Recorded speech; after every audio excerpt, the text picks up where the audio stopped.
Kemudian setelah itu, bagi siapapun yang pernah mencuri, Anda wajib mengembalikannya. Kalau tidak, ada tuntutan nanti di akhirat.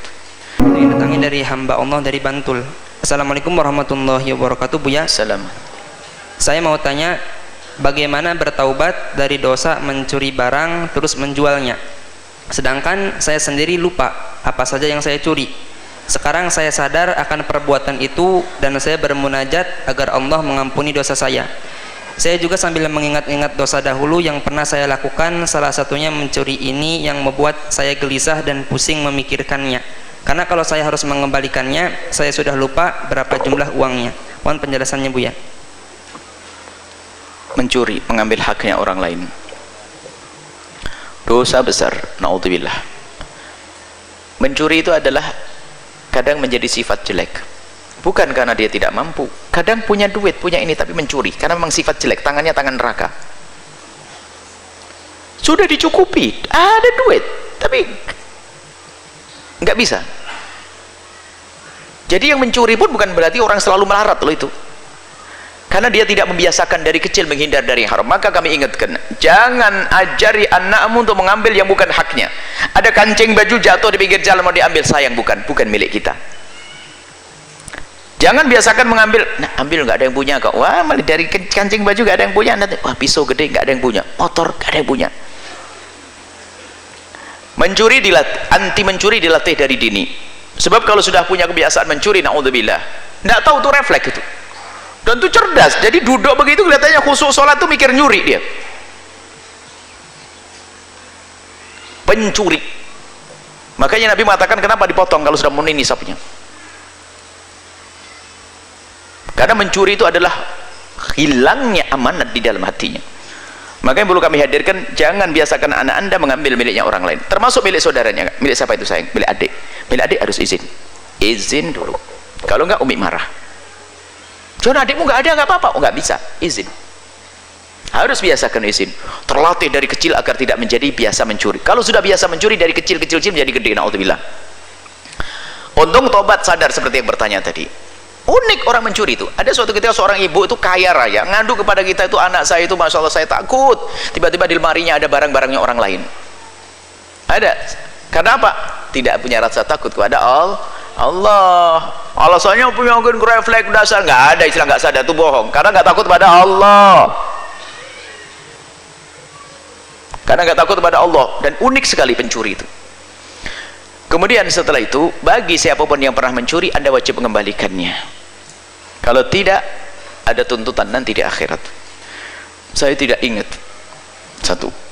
Saya tidak tahu orangnya. 2. Bagaimana caranya?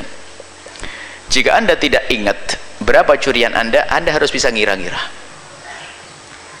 Kira-kira seberapa banyak dalam 2 tahun itu Anda mencuri misalnya, atau orang itu mencuri, dikira-kira. Setelah dikira-kira ketemu, ya sudah sesuai dengan kira-kiranya, itulah tanggungannya. Kemudian setelah itu orangnya bisa dicari enggak? Kalau memang sudah dikira-kira, aku pernah motor, pernah sepeda harganya 700.000, motor ini ditulis semuanya, Dad. Kemudian mau dikembalikan, maka dilihat dulu. Kalau orangnya ada, iya dikembalikan. Tapi kalau orangnya tidak ada, saya tidak ingat orangnya. Wong saya nyuri motor, nggak tahu motor siapa, kok saya ambil di alun-alun, sudah mau nyari orangnya nggak ketemu. Bagaimana caranya?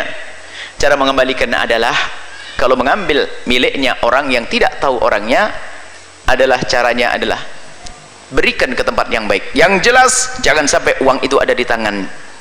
Sebab kalau uang ada di tangan, mati diwaris oleh anak-anaknya, barang haram. Misalnya begini, senilai motor harganya 5 juta.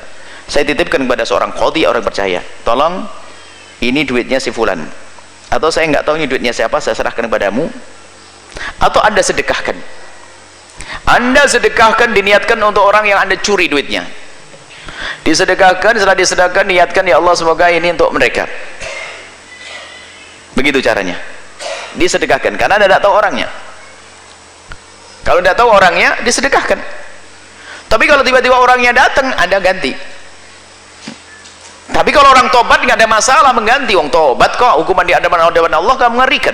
Baik, Bagi orang yang ingin tobat menyuri barangnya orang lain, tapi orangnya kok ada dan tahu, saya pernah nyuri milik tetangga itu, gimana cara tobatnya? Kalau anda pakai aturan tobat itu berat jadinya.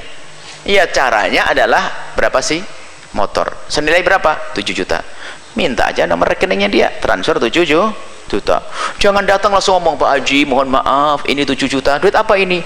Dulu motor Pak Haji yang saya curi ini. Bukan motor waktu itu, ada anunya nggak? Ada lainnya nanti. Makanya tobat itu harus ada aturannya. Cukup yang penting harta itu nyampe kepada yang bersangkutan. Biarpun anda tidak perlu ngomong.